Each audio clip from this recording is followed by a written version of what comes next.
semis. Well, for Ed McCullough, we assume everything is okay. You know, the same thing happened the last time IHRA was on ESPN. Problems in the engine compartment, the blower bursting out through the hood of the car, breaking the front windshield, and Ed having to come to a stop.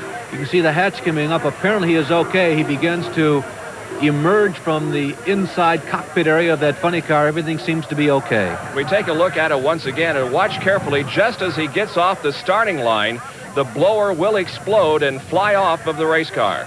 There you see him on the left. He gets a pretty good hole shot. He starts to blast away out of the lights, and bang, right away. It happens very suddenly. You can see the violence that occurs whenever an incident like that happens as far as drag racing goes. Ed McCullough is okay. Tim Gross wins that quarterfinal match and now moves into the semis. You can see that Ed is out of the car and in good shape. So we'll be back with more now from Mila Dragway as we present the Motorcraft Northern National.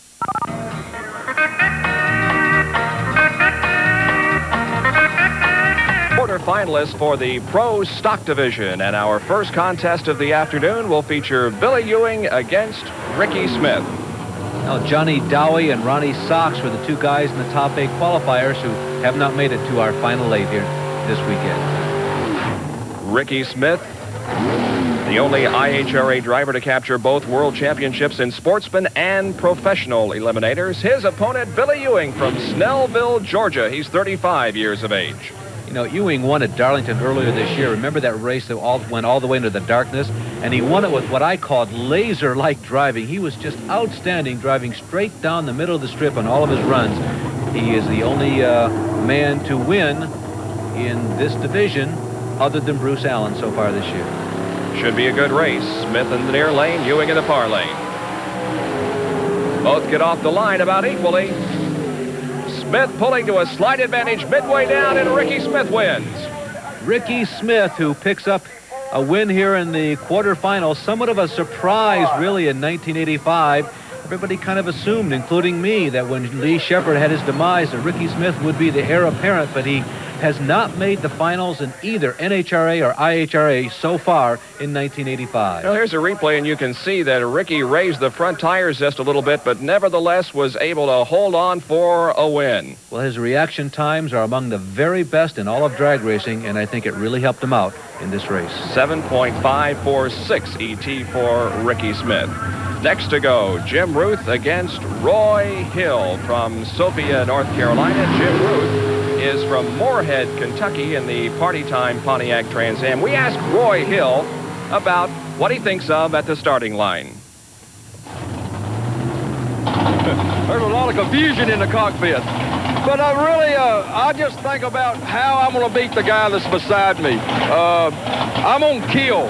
It's just an instinct that I've got. It's something I think you're born with.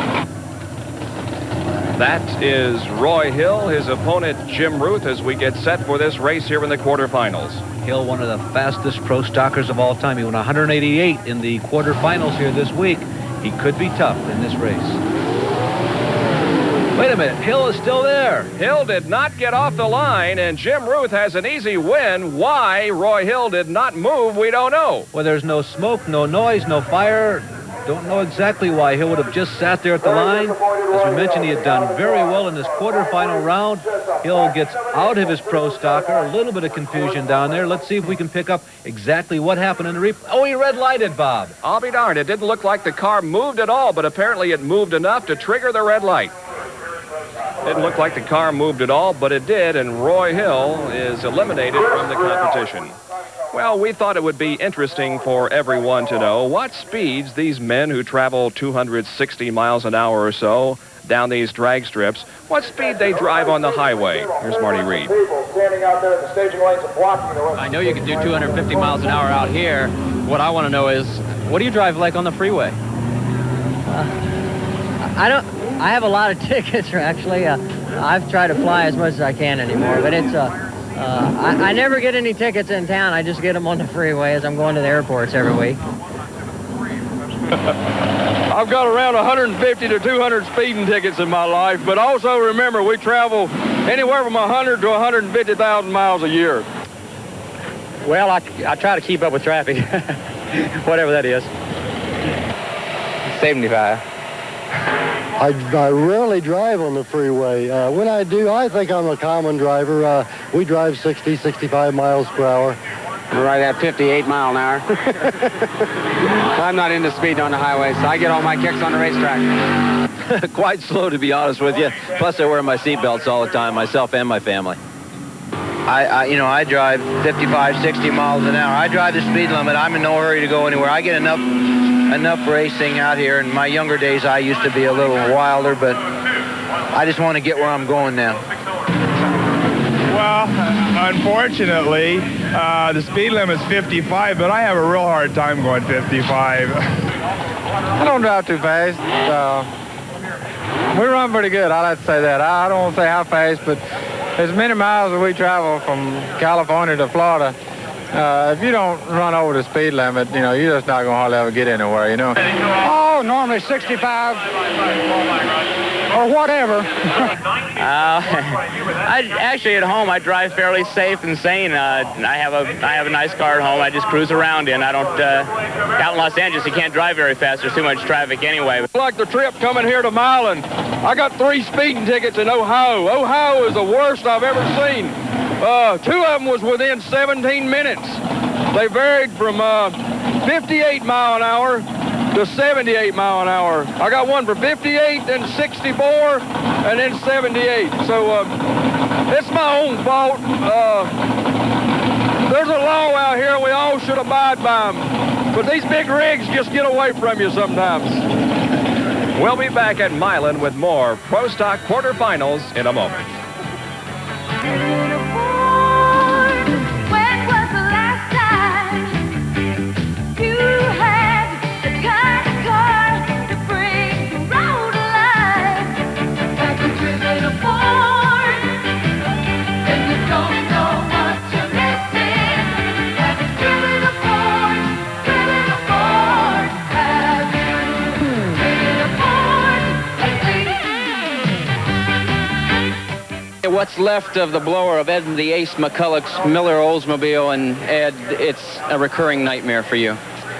Well, Marty, it's just like we talked about it earlier in the day, what causes these things.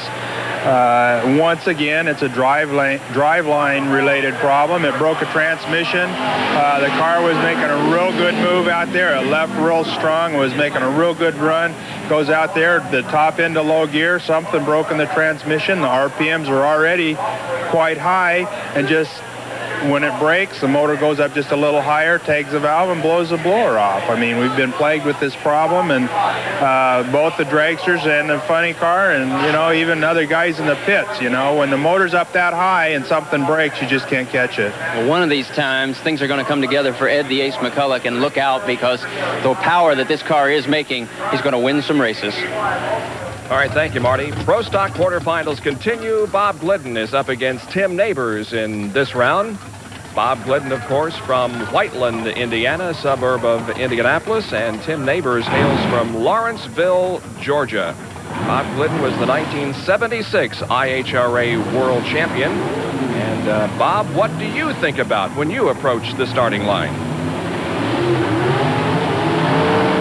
My thought should be to go to the starting line and run my race and drive the car and do the best I can do to get down the racetrack. I really don't know what I've been thinking, but that's what it should be. And there is Tim Neighbors, a 22-year-old, one of the youngest pro drivers on the circuit. His home is in Lawrenceville, Georgia. He's taking over the reins from his father, Calvin Neighbors, full-time for 1985. Yeah, Tim has not made any finals in 1985. What Glidden was referring to, he's been to 4 NHRA finals. He's got only 1 win, and for him, that's not a good season.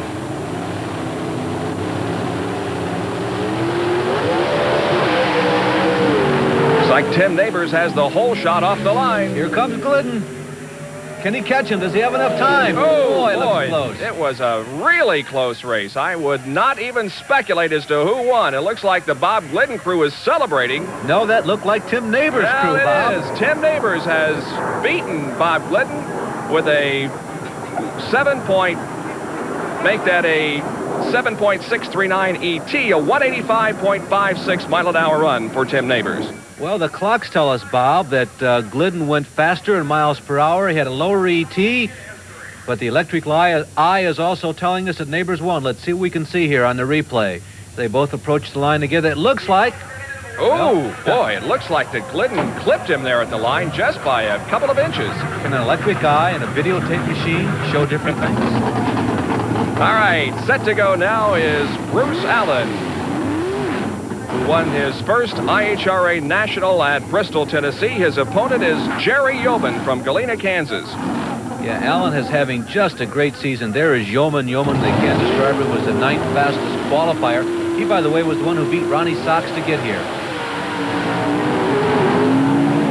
Off the line together, both of them come out of the hole shot, but here comes Allen. He turns on the horses in that rear and Morrison Camaro, and boy, he made it look easy at the top end. Bruce Allen, a 187.89 mile-an-hour run. So we'll be back with more from the Motorcraft Northern Nationals at Milan Dragway after these messages.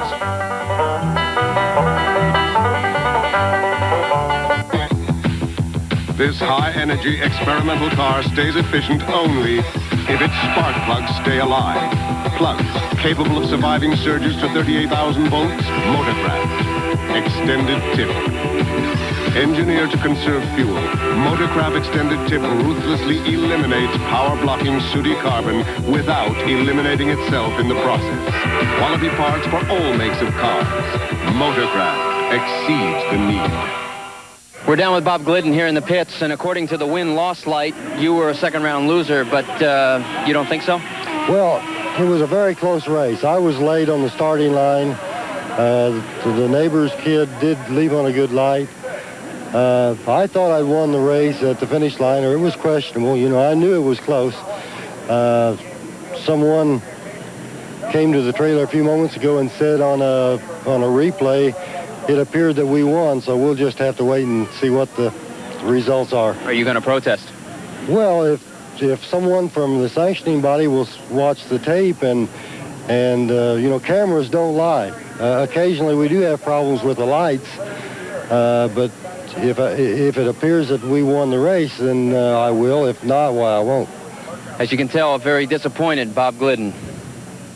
Well, from our camera angle, it looked like that perhaps Glidden did nip Tim Neighbors, but for now, Neighbors moves into the semis. Yeah, but Bob, here's an option. Maybe aerodynamics have played a role in this. It's possible that Neighbors' bodywork tripped the electric eye, whereas Glidden's time was not stopped until his front tire hit the electric light. Out here to see if we can keep up that points lead. We're not looking to set the world on fire, but we just want to keep that even lead. We don't want to count our chickens before they hatch on the deal. The comment from Dale Puldee, he has won 2 IHRA races already this year. He was the world champion in 1977 and 82. He's up against Tom McEwen here in the semifinal round.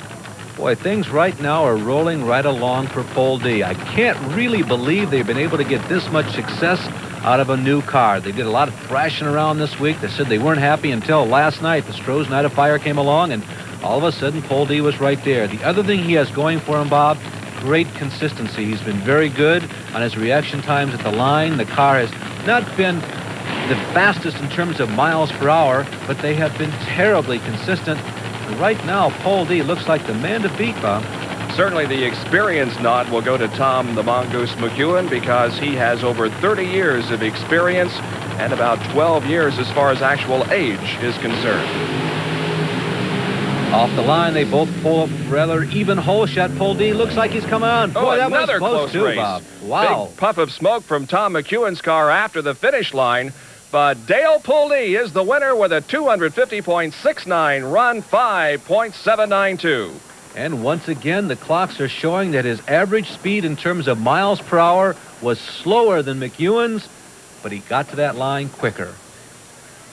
So Dale Puldee will move into the finals of today's activity here at the Motorcraft Northern Nationals. Let's take a look at a replay of this run. They were off the line pretty evenly, Larry, but Puldee just pulled it ahead as they went down. You could see just a touch there. Puldee seemed to have the advantage. You know, he didn't win in 1984. He was very disappointed. He's come back in 1985, this two-time national champion, and boy, he really looks strong. Good race, good race. So our next semifinal event has Billy Meyer against Tim Gross. Meyer in the previous round defeated Don Prudhomme, and Tim Gross, of course, was a winner over Ed McCullough. Of course, Billy Meyer against Tim Gross, a couple of well-known sponsors. Both of these sponsors are in all forms of racing. That car, if you squint your eyes a little bit, looks a little bit like Tom Sneeva's Indy car. I suppose I'm stretching it just a bit. That, of course, is Tim Gross, the man who used to live in Michigan and now has moved out to California. Billy Meyer finished second in points last year on the